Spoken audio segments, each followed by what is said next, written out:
Welcome to the Bible for Everyone channel. Today you will hear one of the most thrilling, intense, and inspiring stories in the entire Bible. A story of unshakable faith, divine justice, courage under persecution, and a rescue so astounding it still echoes as proof that God closes the mouths of lions.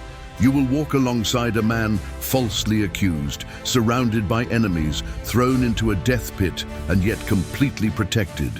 Today, you will live the story of Daniel in the lion's den. Daniel was no ordinary man.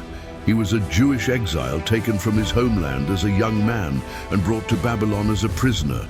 He witnessed his people defeated, Jerusalem sacked, and the temple of his God destroyed. Yet even in exile, Daniel remained faithful. He learned the language of the Chaldeans, studied Babylonian culture, served in pagan courts, but never compromised his devotion to God. His steadfast heart earned God's favor. Empires rose and fell, kings died, yet Daniel endured.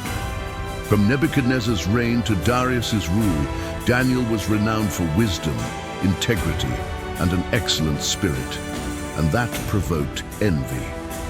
When Darius appointed 3 administrators over his kingdom, he planned to place Daniel as the highest among them. This promotion ignited jealousy.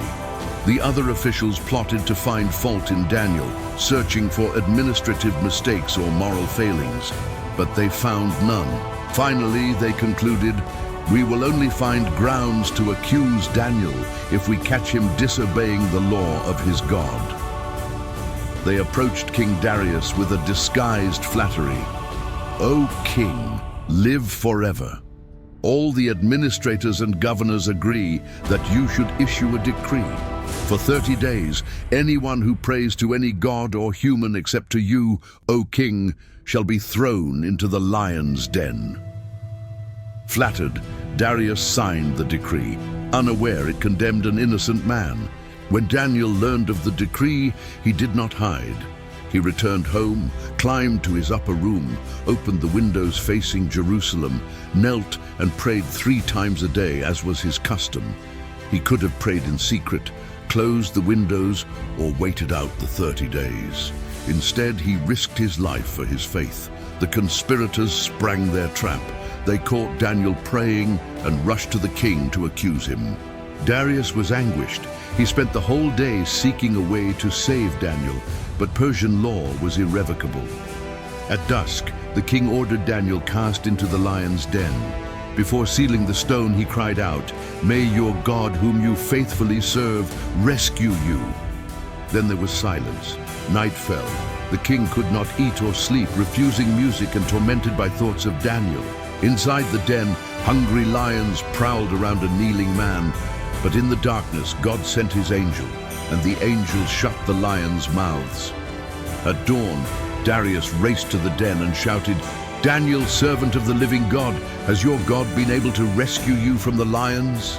From within came Daniel's voice, "O king, live forever. My God sent his angel and shut the lions' mouths. They have not harmed me because I was found innocent in his sight, and also in yours, O king." The king rejoiced and commanded Daniel's removal. No wound was found on him, for he had trusted in his God. Then Darius ordered the conspirators themselves, those who had plotted against Daniel, thrown into the lion's den. Before they even reached the pit's mouth, the lions overpowered them. Darius then issued a new decree. "May peace abound. I now decree that in every part of my kingdom men must fear and tremble before the God of Daniel, for he is the living God and endures forever. His kingdom will not be destroyed, and his dominion will never end. He delivers and rescues. He performs signs and wonders in heaven and on earth. He rescued Daniel from the power of the lions." Thus ends this narrative, with a man of faith exalted and God's name glorified among the nations. Reflect on this story if you face unjust accusations. It's for you who refuse to bow to the world, who prefer the pit of truth to the throne of lies. Daniel was not spared the den, but he was protected within it. God does not always remove our trials, but he always guards us through them. He silences enemies, confounds conspirators, and in the end, those who accuse you will see you exalted by God Himself. Do not trade away your faith. Keep praying, even when it costs something, for steadfast loyalty opens doors no one can close. If this story spoke to you, comment, "My God still shuts lions' mouths," like the video. Share with someone who needs this message and subscribe to the Bible for Everyone channel. Until the next story.